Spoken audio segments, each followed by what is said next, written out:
नमस्कार, खास मुलाकात में आपका स्वागत है। आज की बातचीत हमारी हो रही है गुजरात के मुख्यमंत्री नरेंद्र मोदी से। ऐसे वक्त में जब दुनिया और भारत मंदी के दौर से गुजर रहे हैं, सुरक्षा का एक दूसरा खतरा है। गुजरात उन राज्यों में है जहां तरक्की की रफ्तार देश के बाकी राज्यों की रफ्तार से अच्छी रही है, लेकिन क्या इस मंदी की मार का मुकाबला करने के लिए यह राज्य तैयार है? इसी पर बातचीत होगी। सर, आपने वक्त निकाला, बहुत बहुत धन्यवाद। धन्यवाद भैया। पहले तो एक शिकायत कर दूंगा आपसे। पिछली बार मैंने 5 सितंबर को आपको इंटरव्यू किया था। 7 सितंबर को आपने घोषणा की। मैंने कहा देखिए मेरा स्कूप आप छीन लेंगे। आपकी शिकायत वाजिब है। इसलिए इस इंटरव्यू में कुछ खबर मैं आज आपसे लेके जाऊं। जरूर, कंसेशन थोड़ा आपको करना चाहिए। ये स्लोडाउन का पूरा दौर सबके लिए बहुत चिंता है और मुझे तो ये लगता है कि ये अगला 1 साल अभी और तकलीफ सामने आने वाली है सबके लिए। और किसी का दोष दें न दें, उसको छोड़ भी दें तो बिजनेस के लिए, इकोनॉमी के लिए, जॉब के लिए, प्रोग्रेस के लिए, ऐसे समय में जब हम बहुत अच्छी रफ्तार से चल रहे थे, गुजरात के कॉन्टेक्स्ट में आप इससे कोप अप करने की क्या तैयारी कर रहे हैं? पहली बात यह है कि हमारे देश में प्रधानमंत्री ने और केंद्र सरकार के कई लोगों ने 3-4 महीने पहले लगातार यही कहते रहे कि नहीं हमें कोई लेना देना नहीं, इससे कुछ हमारा असर नहीं होने वाला है। और उस समय I was the first person, उस समय मैं दिल्ली कॉन्फ्रेंस में आया था, तब मैंने कहा था कि हम मुंह मोड़ नहीं सकते हैं, ग्लोबलाइजेशन का एरा है और इसलिए हमारे देश के सब लोगों ने इस बात को स्वीकार करना होगा कि अंतर्राष्ट्रीय जगत में ये जो तूफान खड़ा हुआ है आर्थिक जीवन में, उसको हमने बारीकी से देखना पड़ेगा, हमने प्रोएक्टिव स्टैंड लेना पड़ेगा और हमने अपने रास्ते अपने तरीके से खोजने होंगे और ये सबने मिलकर के करना होगा। ये मैंने पहले दिन कहा था और मैंने एक चिंता जताई थी और वो चिंता बड़ी, जिस पर अभी भी ध्यान जितना चाहिए नहीं। मैंने ये कहा था कि इस रिसेशन का सबसे बड़ा जो हालत है खराब, इस दौर का सबसे बड़ा संकट जो आएगा वो आएगा डर्टी मनी का आएगा।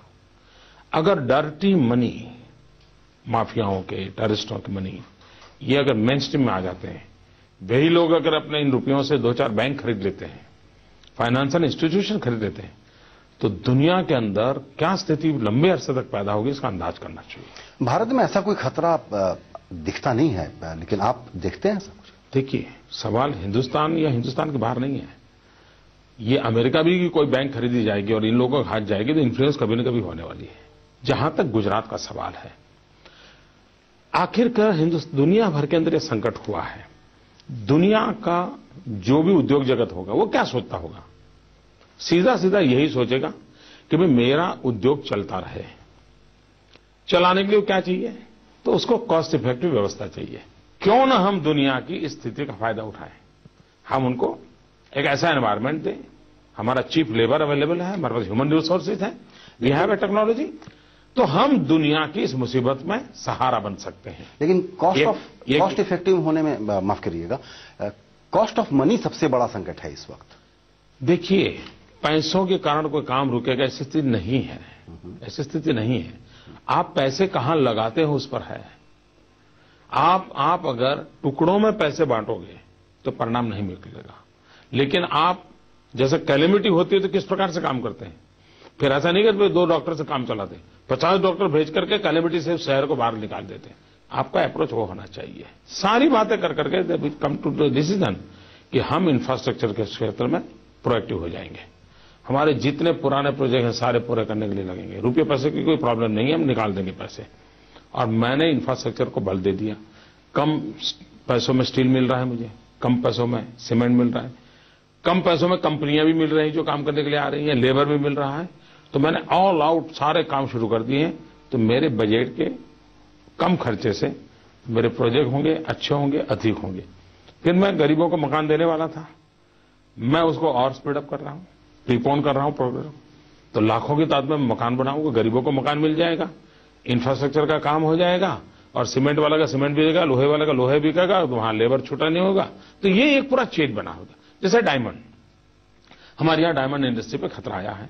हमारे जो छोटे छोटे हमारे डायमंड से सिरेमिक से लेके डायमंड की जो स्थिति बनी है, अब भारत सरकार डायमंड में से जो भी कमाई होती है भारत सरकार, स्टेट को तो कुछ नहीं मिलता, कोई टैक्सेशन स्टेट का है नहीं डायमंड पे। भारत सरकार ने इनिशिएटिव लेना चाहिए, वो जब लेंगे तब लेंगे, लेकिन मैंने एक इनिशिएटिव लिया है। मैंने कहा कि हम चुप नहीं बैठ सकते, अगर मुझे स्थिति से बाहर लाना है तो हमने जेम्स एंड ज्वेलरी को चले जाना चाहिए। और इसलिए मैं अभी 26, 27, 28 दिसंबर को सूरत में जेम्स एंड ज्वेलरी का एक ग्लोबल सेमिनार कर रहा हूं, और मैं मेरी डायमंड की जो स्ट्रेंथ है उसको ज्वेलरी में कन्वर्ट करूंगा, तो मैं प्रोएक्टिव एक्शन लूंगा। लेकिन एक बात आपने अभी कही कि काम सही हो, जगह सही हो तो पैसे की कमी नहीं होती। दरअसल सब लोग इस वक्त बोल रहे हैं कि पैसे की कमी है। आप कैसे फंड जुटा रहे हैं? और खास करके अभी गिफ्ट सिटी जो आप बनाने वाले हैं, बहुत एम्बिशियस प्रोजेक्ट है, उसके लिए पैसों की जरूरत होगी, तो आप ये पैसा कैसे ला रहे हैं? सब लोग ये जानना चाहते होंगे, बाकी मुख्यमंत्री भी। देखिए, जिसको काम करना है, मैं अभी भी कहता हूं, किसी मुख्यमंत्री को मेरी सलाह लेने की जरूरत नहीं पड़ेगी। वे प्लान बनाएं। दुनिया में पैसों की दिक्कत कहीं पर नहीं होती है। सवाल ये है कि पैसे कहां लगाए जाए, उसको विश्वास होना चाहिए कि डूबने वाला नहीं है। केंद्र सरकार ने इस वक्त पैकेजेस जो दिए हैं, कंसेशंस दिए हैं, एक्साइज कम किया है, इसका आप कितना असर देख रहे हैं? आपको लगता है कि केंद्र की तरफ से कदम नाकाफी है? एक, देर से हुए हैं, दूसरा टुकड़ों में हुए हैं, इंटीग्रेटेड नहीं है। आप आज 0.5 करते हो, फिर 0.20 करते हो, फिर 0.30 करते हो, तो ये परिणाम नहीं निकलता है। आपको पूरा का पूरा करना पड़ता है। और ये अगर उन्होंने पहले से एक साथ, जैसे चाइना ने किया, $550 बिलियन के साथ एक साथ उसने पंपिंग किया, तो उसने स्थिति को संभाल लिया। अगर हमारे यहां नहीं, कुछ नहीं होने वाला है, वो तो उधर है, हम डूबने वाले नहीं हैं, हमको तो हवा भी लगने वाली नहीं है, इस चुंबुड़ में टाइम हमने खराब किया, वो शायद न करते तो हो सकता है कि हम इसका फायदा ले सकते थे। लेकिन अब तो बाजी हाथ से निकल चुकी है, तो संकट भुगतना पड़ेगा। जी, मंदी का मुकाबला मोदी के गुजरात में किस तरीके से हो रहा है? बातचीत हो रही है खास मुलाकात में। मोदी जी, एक चीज पर और बहुत कम चर्चा हो रही है, वो है छोटे और मझोले उद्योगों के बारे में।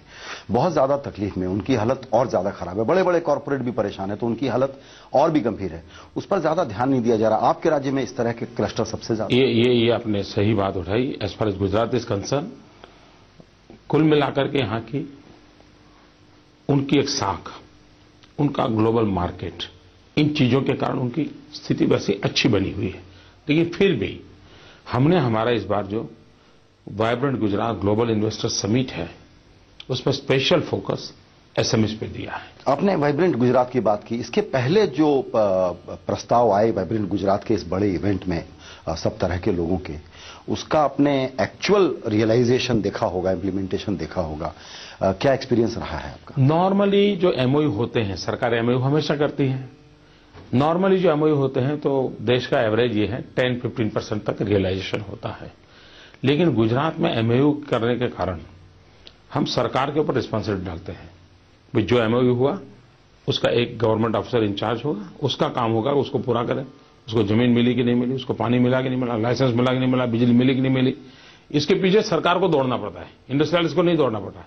ये पूरा मैंने एक चेंज लाया है, और उसका परिणाम ये हुआ है कि मेरे यहाँ 80% अचीवमेंट है। किन किन सेक्टर के लोगों को ज्यादा दिलचस्पी हो रही है गुजरात में? देखिए, अब ऑटोमोबाइल की तरफ विशेष ध्यान आ रहा है, क्योंकि लोगों को लग रहा है कि केमिकल क्षेत्र में हमारी स्ट्रेंथ पहले से भी है, पहले से हम सिरेमिक के अंदर काफी कुछ कर रहे हैं। दूसरा, हमारे यहाँ इंफ्रास्ट्रक्चर के काम में बहुत आ रहा है इन्वेस्टमेंट। इंफ्रास्ट्रक्चर में जब इन्वेस्टमेंट आता है तो उसका मल्टीपल इफेक्ट बहुत होता है। इन्वेस्टमेंट तो लगता है 100 रुपयों का, लेकिन उसका प्रभाव 2000 रुपये तक चला जाता है। इसलिए हमारे यहाँ इंफ्रास्ट्रक्चर प्रोजेक्ट में भी लोग रुचि लेने आए। ऐसी जड़ से हम अब चाह रहे हैं स्पेशल इन्वेस्टमेंट रीजन की ओर। अब जैसे DMIC, Delhi Mumbai industrial corridor, उसके दोनों ओर में लॉजिस्टिक सपोर्ट सेंटर खड़ा कर रहा हूं। ये डीएमआईसी के बारे में आपने जिक्र किया कि आप हब्स बना रहे हैं। एक्चुअली कैसे अनफोल्ड होगा? गुजरात में 40% हिस्सा उसका गुजरता है गुजरात से होकर के। मुझे सबसे बड़ा बेनिफिट है 1600 किलोमीटर का समुद्री किनारा, नियरेस्ट समुद्र किनारा तो नॉर्थ हिंडरलैंड, ये जो गुजरात। इसलिए स्वाभाविक है कि डीएमआईसी के जो भी आएगा उसको गुजरात का समुद्री किनारा पसंद पड़ना पड़ेगा, मुंबई तक नहीं जाएगा। और एक प्रकार से मुंबई का पोर्ट तो अपने आप में सैचुरेशन पॉइंट पर है ही है, और इसलिए रियल बेनिफिशियरी है गुजरात। फिर मैं लॉजिस्टिक सपोर्ट में ट्रांसपोर्ट नगर वगैरह बना रहा हूं, तो एक पूरा नया उद्योग विकसित हो रहा है। तीसरी बात, डीएमआईसी आने के कारण जिस प्रकार से ऊपर से नीचे की तरफ गुड्स आने वाला है, इसलिए नीचे से भी ऊपर की तरफ जाने वाला है। जैसे हमारे यहाँ बॉम्बार्डियर कंपनी आ गई। बॉम्बार्डियर कंपनी मेरे यहाँ फर्स्ट मेट्रो रेल बना रही है, हिंदुस्तान में पहली बार बन रही है, और 13 महीने में मेरा प्रोजेक्ट बन गया। और मैं मई महीने में तो शायद एक ट्रेन पूरी दिल्ली को दे दूंगा। अब ये जो चल रहा है, तो ये DMIC कॉरिडोर का उपयोग मुझे यहां से वहां ले जाने में भी होने वाला है।